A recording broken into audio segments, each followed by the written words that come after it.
Bom dia! No vídeo de hoje iremos falar do livro Viagem ao Brasil.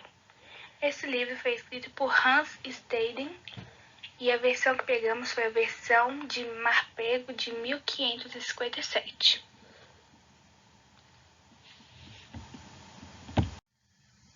Sobre o autor.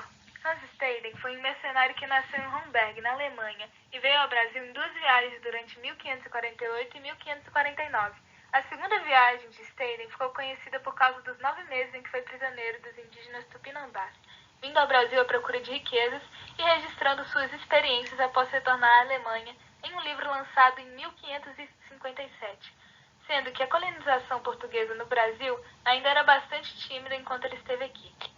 Pouco tempo depois de sua captura, os tupiniquins, aliados dos portugueses, atacaram a aldeia onde ele era mantido prisioneiro.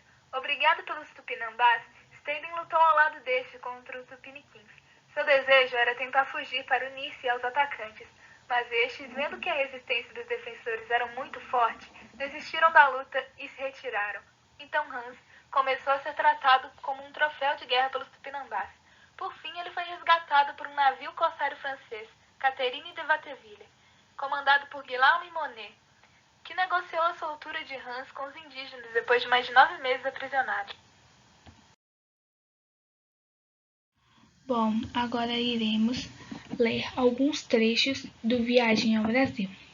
Religião. Os maracas poderiam falar e receber poder.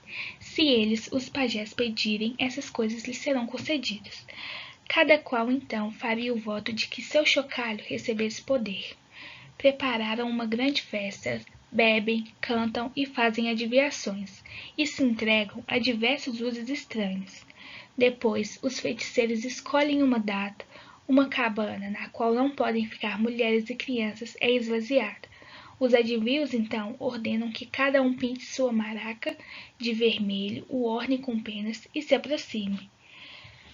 Bom, nesse trecho podemos ver a proximidade do autor com as tradições dos maracas e também a curiosidade do autor com essas tradições que à vista dele eram estranhas, e também a falta de conhecimento quando ele diz diversos usos estranhos, por ainda não saber do que se trata aquelas coisas que eles utilizaram.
Bom dia, meu nome é Pedro e agora eu vou ler um trecho do livro de Hans Staden.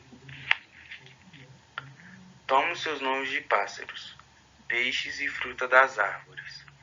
Durante a infância, têm apenas um nome, mas depois de adultas, dão-se tantos nomes quantos prisioneiros seus maridos tiverem matado. Quando a mulher cata os piolhos de alguém, come-os. Perguntei várias vezes o porquê faziam, e responderam que eram seus inimigos que estavam comendo algo da cabeça, e que queriam vingar-se deles. Não há parteiras específicas. Quando uma mulher está prestes a dar à luz, auxilia quem estiver mais próximo, não importa se é homem ou mulher. Vi mulheres caminhando cerca de 4 dias depois do parto. Levam seus filhos em panos de algodão que trazem às costas e fazem seu trabalho normalmente.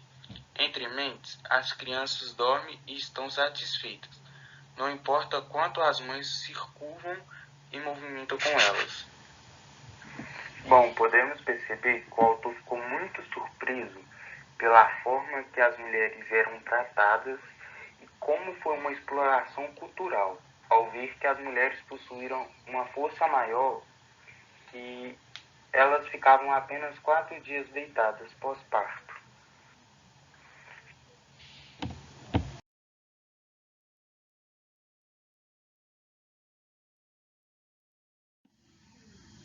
Moradias.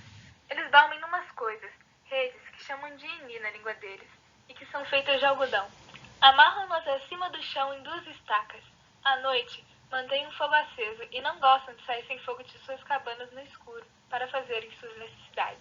Isso por tanto temerem um diabo, que chamam de Ayangá e que frequentemente acreditam ver. No breve texto, Han fala sobre os costumes dos nativos em suas moradias. Podemos destacar que há uma comparação entre o diabo da religião cristã e Ayangá, um dos deuses da mitologia indígena.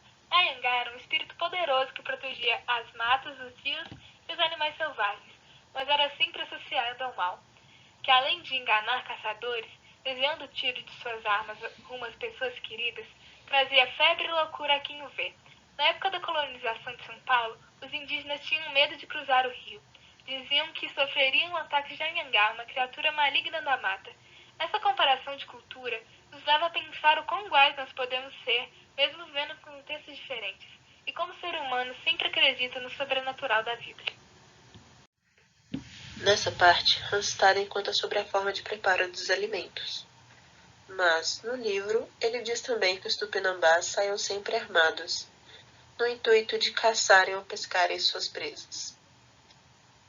Eles também eram extremamente habilidosos ao manejar seus arcos e flechas, de modo que um animal, quando avistado, dificilmente lhes escapava. Bom dia, meu nome é Aline e eu vou ler o trecho Antropofagia do Hans Staden. Eu estava ali e rezava e olhava ao meu redor, porque esperava o golpe a qualquer momento. Finalmente, o chefe que queria me guardar tomou a palavra e disse que deviam me levar vivo para casa, para que seus amigos também me vissem vivo e tivessem prazer comigo. Então iriam me matar, cal em pepica, isto é, preparar bebida, reunir-se, fazer uma festa e comer-me todos juntos. Assim foi decidido e me amarraram com 4 nós no pescoço. Eu devia subir numa das canoas enquanto os selvagens ainda estavam na margem. Então amarraram as pontas da corda no barco e empurraram-no para a água, para a volta para casa. Neste trecho, Hans Staden narra sobre quando os nativos daquela terra fizeram-no de prisioneiro e planejaram matá-lo, cal em pepica, preparar bebida, reunir-se, fazer uma festa e comê-lo todos juntos. Mas antes disso, eles o enviaram para seus amigos. Percebe-se que os nativos deste lugar foram hostis com o invasor, um fato um pouco diferente do que vemos quanto à chegada dos portugueses ao Brasil. De acordo com registros históricos, os indígenas foram amigos ou inimigos dos portugueses, mas mais do que isso, eles estavam intrigados com a tecnologia dos europeus. O nome deste trecho é antropofagia, que significa ato de consumir partes do corpo humano, ou seja, canibalismo, o que remete instantaneamente ao assunto tratado no trecho.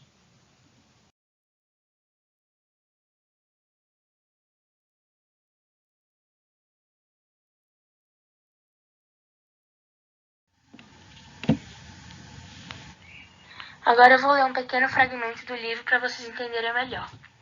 Capítulo 22. Como os meus 2 elmos vieram a mim e me disseram que me tinham dado a um amigo que me devia guardar e matar quando me quisessem comer. Não conhecia eu ainda seus costumes, tão bem como depois, e pensava agora que se preparavam para me matar.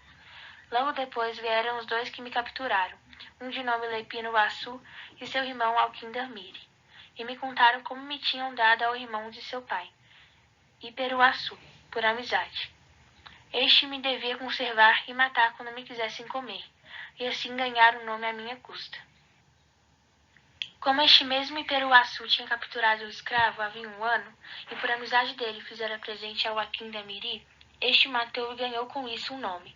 Joaquim Delmiri tinha então prometido a Iperuaçu de fazer presente a ele do primeiro que capturasse. Este era eu. População Randstander. Na Serra há uma raça de selvagens chamados Guaianás, que não tem moradia fixa nem travam guerras com as outras tribos. Mas quando pessoas de tribos estranhas caem em seu poder, eles as comem. Sabem reconhecer os gritos e os cantos de animais, facilitando sua caça. Perseguem a caça na serra, pegam animais com arco, laços e armadilhas. Comem mel silvestre, normalmente assam a carne antes de comer.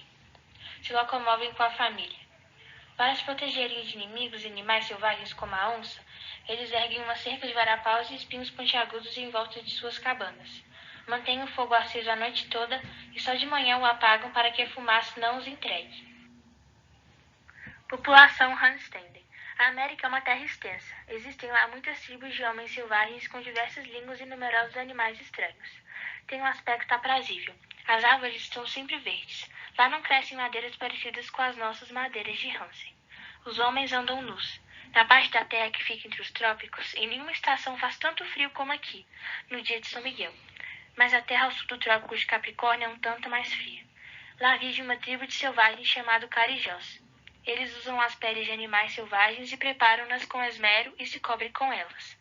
Suas mulheres produzem tecidos de fios de algodão parecido com sacos, abertos em cima e embaixo. Vestem-nos e, na língua deles, chamam-nos de tipoí. Naquela terra existem também algumas frutas de vegetação rasteira e arbórea, das quais homens e animais se alimentam. As pessoas têm o corpo de cor marrom avermelhada. Isso vem do sol, que as queima assim. É um povo hábil, maldoso e sempre pronto para perseguir e comer os inimigos.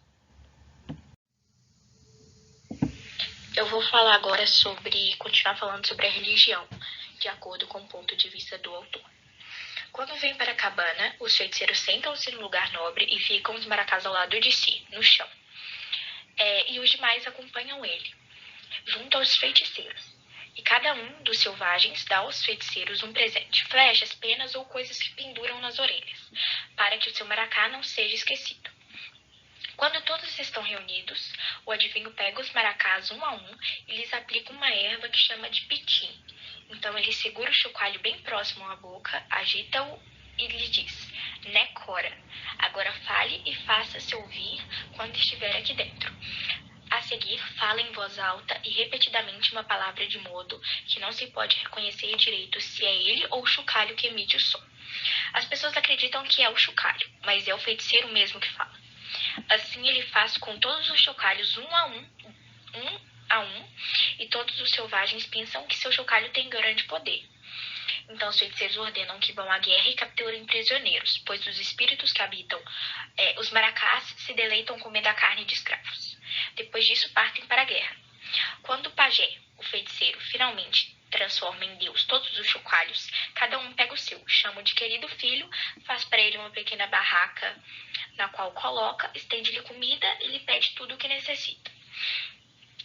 Exatamente como pedimos ao verdadeiro Deus. Agora, esses são os seus verdadeiros deuses. Quanto ao verdadeiro Deus que criou o céu e a terra, eles não dão atenção. Eles creem, de acordo com tradições antigas, que o céu e a terra sempre existiram. Eles não possuem grande conhecimento sobre o início do mundo, apenas contam que, certa vez, houve um grande mar onde todos os antepassados se afogaram. Somente alguns deles teriam se salvado numa grande barca e outra grande árvores. Aí o autor associou com o dilúvio descrito na Bíblia. No início, quando o autor chegou entre eles e lhe falaram dos maracás, ele pensou que talvez fosse uma ilusão do diabo, porque contaram a ele várias vezes como essas coisas falavam. E quando o autor foi para a cabana onde estavam os adivinhos, que deveriam fazer os maracás falar, todos tiveram de sentar-se. Ele saiu de lá e reconheceu que aquilo tudo era uma fraude. E ele pensou com ele mesmo, que gente tola e iludida. E aqui temos o poema Viajar pela Leitura. Viajar pela leitura, sem rumo, sem intenção, só para viver a aventura que é ter um livro nas mãos. É uma pena que só saiba disso quem gosta de ler. Experimente, assim, sem compromisso, você vai entender. mergulhe de cabeça na imaginação. Clarice Pacheco. Bom, nesse poema me faz lembrar muito da frase que diz que um leitor, ele vive 1000 vidas. E por que essa frase diz isso? Um leitor, ele imagina, ele presencia com a imaginação dele diversas perspectivas de vida, opiniões diferentes. E é sobre isso o poema. O poema trata de uma viagem que ela não tem fim. Uma viagem que pode dar a qualquer lugar, porque a imaginação ela é infinita. Você não sabe até onde ela pode chegar.